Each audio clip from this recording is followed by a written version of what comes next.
Publicly announce ہو جاتا ہے کہ جی ان کا رشتہ آج کے بعد بحیثیت میاں میاں بیوی. تو پھر ان چیزوں کو بھی دیکھنا پڑتا ہے کہ کہاں پہ یہ رشتہ جائز ہے کہاں پہ ناجائز ہے. تو اسی سلسلے میں آج کا ٹاپک جو ہے وہ نکاح کی اقسام کے بارے میں. بالکل. کہ نکاح کی اقسام کون سی ہیں, ہم کیسے ڈیفائن کریں گے, ہمیں کیسے سمجھنا پڑے گا, اور وہ معاشرہ آیا یہ جو نکاح ہوا ہے جو مرد و عورت ہیں یہ شرعی طور پر بھی میاں بیوی ہیں یا نہیں. شریعت کے بعد دوسرا اصول ان کے اوپر وہ شہری قوانین آ جاتے ہیں, وہ ریاستی قوانین آ گئے کہ ان کو بھی ایک کسوٹی ہے نا جی. بالکل. پہلے شرعی کسوٹی پہ آپ کو پرکھا جاتا ہے, پھر قوانین کی. آپ شریعت تو جہاں جہاں تک عالم اسلام موجود ہے دنیا میں, مسلمان بستے ہیں, مسلم ریاستوں میں وہ قوانین موجود ہیں. اور یہ قوانین پھر جو مغربی ممالک میں یا افریقن ممالک میں جہاں جہاں وہ ریاستیں جو ہے وہ غیر اسلامی ہیں لیکن مسلمان وہاں پہ بستے ہیں, لیکن وہ فالو اپنی شریعت کو ہی کرتے ہیں. بالکل بالکل. تو اب آپ ہمارے ناظرین کو تھوڑا یہ وضاحت دیجیے گا کہ وہ 3 جو ہیں اقسام کون سی ہیں نکاح کی؟ محمد اللہ نے, اور چونکہ میں محمد اللہ کا ریفرنس اس لیے دیتا ہوں کہ ہم جو قانون کے طالب علم ہوتے ہیں تو وہ ان کے لیے ایک اس مرحلے سے گزرتے ہوئے وہ ریفرنس ان کے لیے حوالہ وہی ہوتا ہے. اور ہماری اعلیٰ ادریہ بھی شریعت, احادیث اور فقہ کو فالو کرتے کرتے محمد اللہ کو بھی فالو کرتی ہے. جیسے کہ میں نے ایک گزشتہ پروگرام میں آپ کو بتایا تھا کہ یہ ایک ڈی ایف ملا بالکل. لکھی ہوئی پارسی جج ہے کہ وہ قانون دار بھی کے ہندوستان میں, انہوں نے یہ قانون کی کتاب مرتب کی. بالکل. جو آج بھی ہمارے وکلاء, قانون کے طلباء اور جوڈیشری میں زیر مطالعہ رہتی ہے اور اس کو بطور حوالہ پیش کیا جاتا ہے. بالکل. اس میں 3 اقسام بتائی گئی ہیں نکاح کی. ایک کو کہتے ہیں والد نکاح, دوسرے کو کہتے ہیں irregular, اور تیسرا ہے وائٹ. صحیح. اب پہلا جو کنڈیشن ہے جس کو نکاح صحیحہ عربک میں کہا جائے گا, ویلڈ میرج. اس ویلڈ میرج کی جو کرائٹیریا ہے اس میں تمام شرائط جو کہ آپ کو شریعت اور قانون نے دی ہیں وہ تمام فلفل ہوتی ہیں تو وہ ویلڈ نکاح تصور کیا جاتا ہے. اب ویلڈ نکاح میں یا ویلڈ میرج میں یا نکاح صحیحہ میں جو شرائط دی ہیں ان میں پہلی شرط یہ ہے کہ لڑکا اور لڑکی کا بالغ ہونا ضروری ہے. پھر دوسری شرط اس میں یہ ہے کہ بالغ تو ہیں, آیا وہ صاحب عقل بھی ہیں, دماغی طور پر کسی مرض میں مبتلا تو نہیں. پھر دوسرا اس میں یہ دیکھا جاتا ہے کہ وہ ایک نشست میں ہیں, مطلب آمنے سامنے. جی آمنے سامنے, یہ ایک ہی جگہ پہ ایک ہی بلڈنگ چھت کے نیچے, اور دوسروں کے درمیان ایجاب و قبول بھی ہے, زبردستی تو نہیں ہے کسی پہ, نہ خاتون پہ یا مرد. بالکل. تو ان کے درمیان آپس میں انڈرسٹینڈنگ, مطلب ایجاب و قبول تو اس وقت ہوگا. بالکل بالکل ایسا ہی ہے. انڈرسٹینڈنگ ہے, آپ لوگ اس چیز کو طے کر چکے ہوں گے کہ ہمارے درمیان ایک نکاح کا مرحلہ ہو رہا ہے. ایسا ہی ہے. تو دونوں عاقل و بالغ ہوں اور صاحب عقل ہوں, یعنی اس میں لونیٹک صحیح طور پہ کسی مرض کا شکار نہ ہو, کہ وہ بات کو سمجھ سکے کہ جس جگہ میں بیٹھا ہوا ہوں کس کام کے لیے میں بیٹھا ہوں. اب بیٹھا سوچ کے کچھ اور آیا اور آپ نے اس کو زور زبردستی نکاح کے لیے بٹھایا ہوا ہے, بالکل. اس کی کنڈیشن میں نہیں. دوسری بات اس میں یہ ہے کہ گواہوں کی موجودگی ہونی چاہیے, اور گواہوں کے لیے بھی وہی شرائط ہیں جو لڑکا اور لڑکی کے لیے شرائط ہے, متھے گن کا بھی بالغ ہونا اور صاحب عقل ہونا, ٹھیک. صحیح الدماغ ہوں. اب 2 مرد شادی کے لیے کافی ہیں, لیکن اگر 2 مرد اویلیبل نہیں ہے, کوئی ایسی جگہ ہے جہاں پہ آپ کو 2 مرد نہیں اویلیبل, میسر نہیں ہے اس نکاح کے وقت, تو پھر ایک مرد اور 2 عورتیں. اچھا. لیکن اس میں ایک اور کنڈیشن جو کہ آپ اس کو باہر نکال دیں گے, اگر آپ یہ کہتے ہیں کہ جی ہمارے پاس 2 مرد بھی نہیں تو ہم 4 عورتیں ہیں, دو عورتیں برابر ہیں ایک مرد کے، بالکل. تو آپ اس اصول کو یہاں پہ اپلائی نہیں کریں گے اچھا. کہ 4 عورتیں آپ نے بطور گواہ پیش کر لی، یہ وہ اس کی کنڈیشن نہیں، یہ ریکوائرمنٹ نہیں پوری ہوتی ویلڈ میرج کے لیے. اچھا. دوسری یہ ہے کہ ان کے درمیان کوئی ایسا اور چیز نہ ہو، کوئی رشتہ ایسا نہ ہو، تو یہ اگر کنڈیشن پوری کر لیتے ہیں تو اس کو اب ویلڈ میرج کہا جاتا ہے. اور ویلڈ میرج میں وہ نکاح صحیحہ، اور اس میں بیوی جو ہے وہ تمام حقوق کی حقدار ہو جاتی ہے جو شریعت نے اس کے لیے مقرر کی ہے. جیسے اس کا حق مہر ہے، جیسے اس کا نان و نفقہ ہے. نان نفقہ مطلب اس کی ماہانہ اس کے کچھ اخراجات بیداریاں جو شوہر کے ذمہ ڈالی ہوئی ہے. بالکل. اس کے ساتھ ساتھ خدا نخواستہ اگر شوہر کی وفات ہوتی ہے تو اس وفات کے اوپر جو ہے اس کا حق بن جاتا ہے، اس کا حق مہر، اس کا ترکہ اور اس کی وہ عدت گزارنے کی بھی پابندی جاتا. اچھا. اور فار ایگزامپل اگر ایسا ہو جاتا ہے کہ اس میں سے کوئی ایک بھی میاں کی طرف سے یا بیوی کی طرف سے وہ چیز فالو نہیں ہوتی ہے تو وہ پھر irregular کنسیڈر ہوتی ہے. پھر اس کو irregular marriage میں اچھا. ٹھیک ہے. علیحدہ کنڈیشنز. اچھا اچھا. تو یہ اب سیکنڈ قسم یہی ہوگی irregular میرج. جو ویلڈ نہیں ہے، اگر وہ نکاح صحیحہ نہیں ہے تو پھر آپ کہیں گے یا تو وہ irregular ہے یا وائڈ ہے. وہ صحیح ہوگی یا غلط ہوگی. غلط ہونے میں اگر کچھ چیزوں کی کمی رہ گئی ہے اور شرعی کمی ہے تو پھر آپ اس کو irregular کہیں گے. اس irregular میں وہ کمیاں پوری کر دی جائیں ٹھیک ہے. تو وہ پھر ویلڈ تصور. ٹھیک ہے. تو قرآن و حدیث جو ہے مطلب کہاں کہاں پہ یہ مطلب کہا جاتا ہے کہ یہاں پر جو ہے آپ کی میرج irregular ہو رہی ہے یا اب آپ کو یہاں پہ کوئی قانونی ہیلپ چاہیے تو یہ کہاں پر ایسا ہوتا ہے جہاں پہ ایک میاں بیوی جو ہے وہ قانونی ہیلپ لے سکتے ہیں یا پھر قرآن و سنت کی ہیلپ لے سکتے ہیں؟ اگر جو شرائط ویلڈ میرج کے لیے ریکوائرڈ، جیسے وہ لوگ بالغ نہیں ہیں، وہ فاتر العقل ہیں، مینٹل وہ کی کوئی ایسی ڈیزیز ہے جس کا وہ شکار ہے، یا گواہ موجود نہیں ہیں، یا اس کے علاوہ ایسی بات ہے کہ وہ مرد جو اس نکاح میں شامل ہو رہا ہے اس کی پہلے سے 4 بیویاں موجود ہیں، اچھا. تو 5th وائف جو ہے وہ irregular میرج میں شمار ہوتی. ٹھیک ہے. نکاح گواہوں کی غیر موجودگی میں وہ بھی irregular میرج میں شمار ہوتی. یا ایسا نکاح جس میں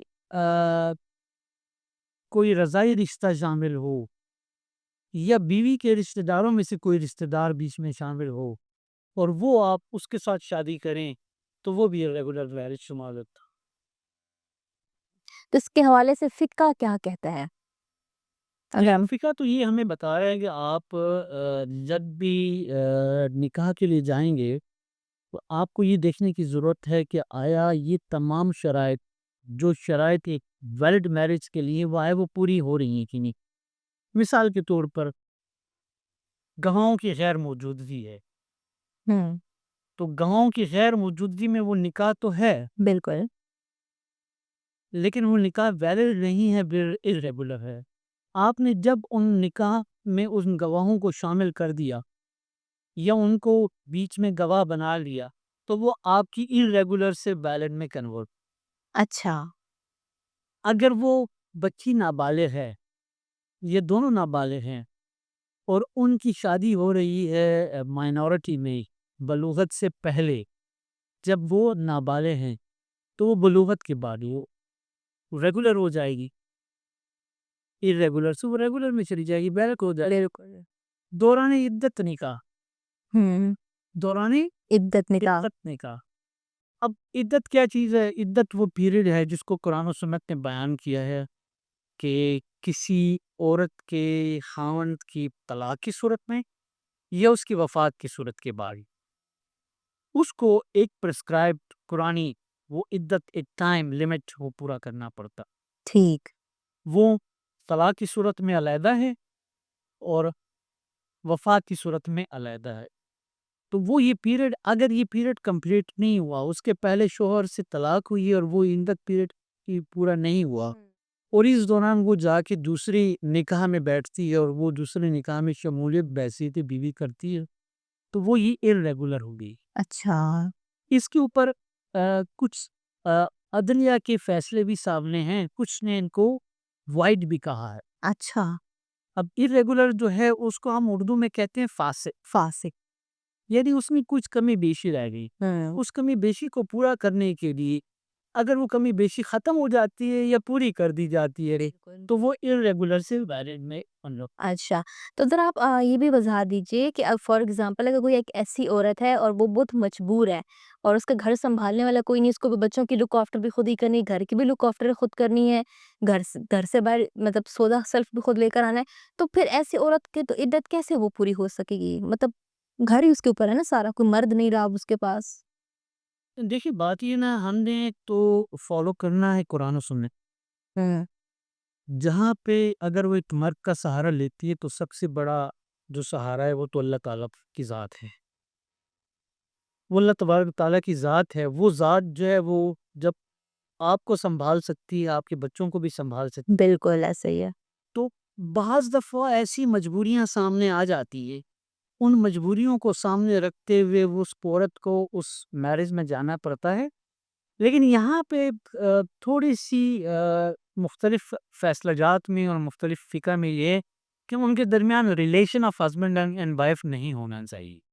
ٹھیک ٹھیک ٹھیک صحیح. مطلب یہاں پر جو ہے تھوڑا سا آپ کو اگر ہم چاہیں تو قانونی ہیلپ بھی لے سکتے ہیں. اگر آپ کو سمجھ نہیں آ رہی ہے، اگر آپ پھنس گئے ہیں، آپ کشمکش میں ہیں کہ اب مجھے کیا کرنا چاہیے، تو بے شک ہمیں قانونی ہیلپ لینی چاہیے، قرآن و حدیث سے ہیلپ لینی چاہیے. اسی پر ہم مزید بات کرتے ہیں، لیکن ایک چھوٹی سی بریک کے بعد، بریک سے واپس آتے ہیں، پھر بات کرتے ہیں.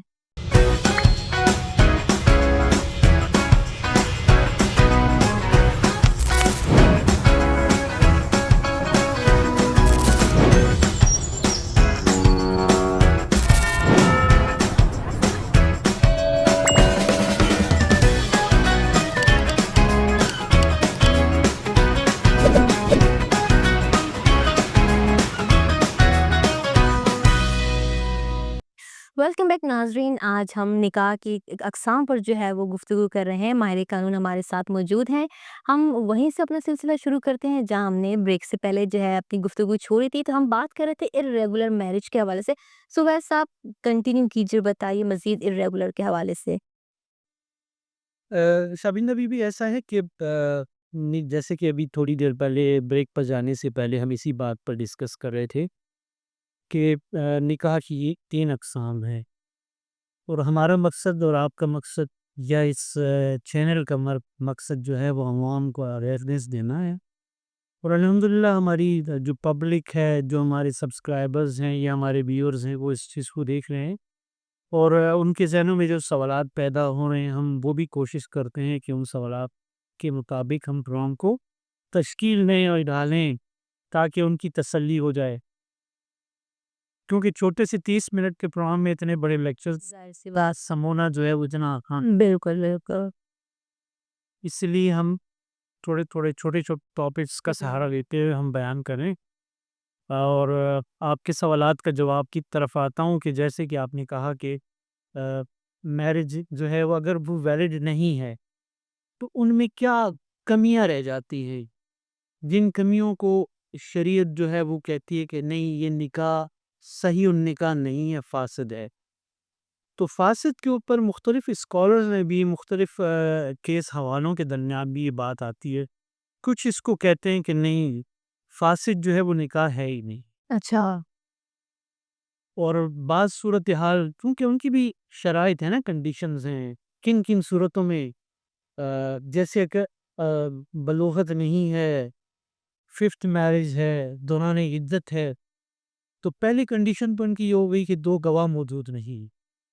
اب اگر 2 گواہ موجود نہیں ہیں تو آپ کیا نکاح تو ہو گیا، آپ نے ایجاب و قبول کر لیا، لیکن نکاحوں کی موجودگی وہاں پہ نہیں. صحیح. جب گواہوں کی موجودگی وہاں پہ نہیں ہے تو اس کا مطلب ہے کہ یہ وہ نکاح صحیحہ یا ویلڈ میرج نہیں کہلائی جائے گی. اب یہاں پہ قانون اور شریعت یہ دیکھے گی کہ اگر گواہوں کی موجودگی نہیں ہے تو یہ فاسد آئے گی یا وائب باطل میرج آیا. اچھا اب فاسد کا اصول جو ہے اس کی امپلیکیشن جو ہے وہ جو ہے وہ نیکسٹ جنریشن کے اوپر کیا پڑی.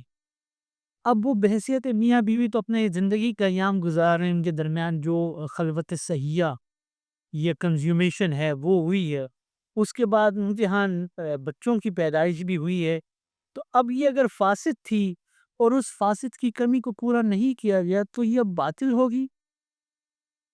تو وہ کل کو وہ بچے جو ہیں وہ جائز بچے کہنا ہے بالکل. کہنا ہے لیجیٹیمیٹ ہیں یا انلیجیٹیمیٹ. بچوں کی وجہ سے زیادہ کمپلیکیشنز ہو گئی ہیں. ہاں اب وہ بچے جو ہیں وہ وراثت کے حقدار ہیں یا نہیں ہیں، کن سے لیں گے.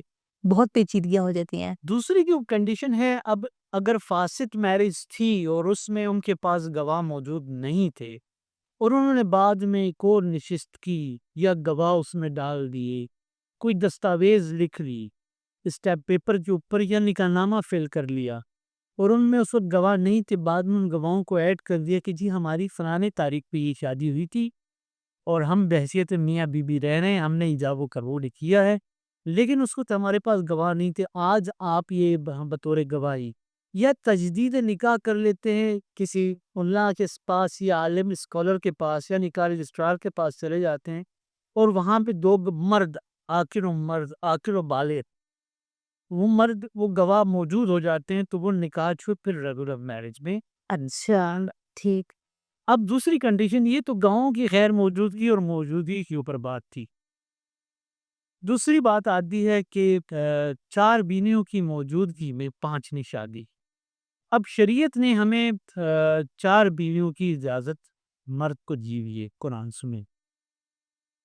اب یہاں پہ شریعت کو ہم فالو کرتے ہیں اور ہم 4 بیویاں رکھتے ہیں، ہمارے اوپر کوئی بیوی دوسری شادی کے اوپر اپنا کوئی اعتراض نہیں کرتی، کوئی آبجیکشن نہیں کرتی، اور ہم ایک کے بعد دوسری کے بعد تیسری اور چوتھی بیوی جو ہے وہ ہماری لاسٹ لیمٹ ہے.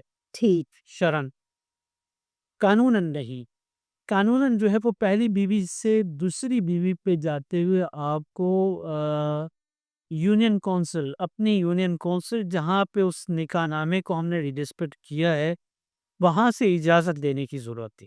اچھا. وہ سبجیکٹ جو آتی ہے permission of first wife. First wife. First wife آپ کو خوشی سے اپنی مرضی سے آپ کو دوسری اجازت دیتی ہے، آپ دوسری پہ بھی جا سکتے، کسی کو بھی جا سکتے. پہلی بھی آپ کو پہلی کی اجازت کی ضرورت تھی، تیسری بھی آپ کو 2 کی اجازت کی ہے، اس طرح بات کی جانے کے لیے آپ کو اجازت کی ضرورت ہے.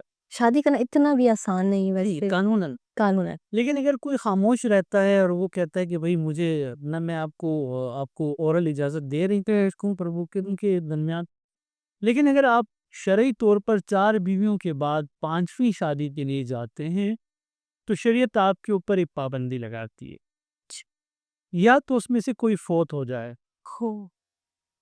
قدرتی طور پر، یا اس میں سے آپ کسی کو بھی طلاق دے دیں، ٹھیک. تب آپ کے لیے 5ویں ویلڈ ہو جائے گی. اور وہ ایٹ اے ٹائم آپ کے پاس آپ کے نکاح میں 4 بیویاں. یہ نہیں ہے کہ آپ 4 دفعہ کریں 4 نہیں، ایٹ ونس، مطلب ایٹ اے ٹائم آپ کے نکاح میں 4 بیویاں ہوں، 5ویں نہ. 5 اب یہ تو نہیں ہے نا کہ آپ نے بالکل بھی. کر دی، آپ پہلی بیوی کو شوٹ کر رہی ہیں. یہ طلاق دے دیں. جی. تو 5ویں جو ہے وہ اس میں جو ہے وہ اگر وہ آپ کریں گے تو جب تک وہ نہیں ہوگی وہ آپ کی irregular میرج تصور. ٹھیک.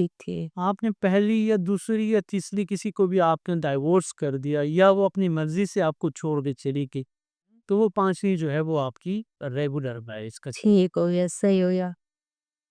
اس کے بعد کی کنڈیشن جو ہے جو کہ irregular بناتی ہے وہ ہے دوران عدت شاہ. اب عدت جو ہے وہ عورت کے اوپر، یہ عورت کے نے وہ ٹائم پیریڈ گزارنا ہے ہسبینڈ کی ڈیتھ کے بعد یا طلاق کے بعد. ٹھیک. طلاق کے بعد کے تو ایام جو ہے شریعت نے بیان کیے ہیں کہ 3 طہر، مطلب 3 ماہ. 3 طہر، 3 پاکی کے وہ دی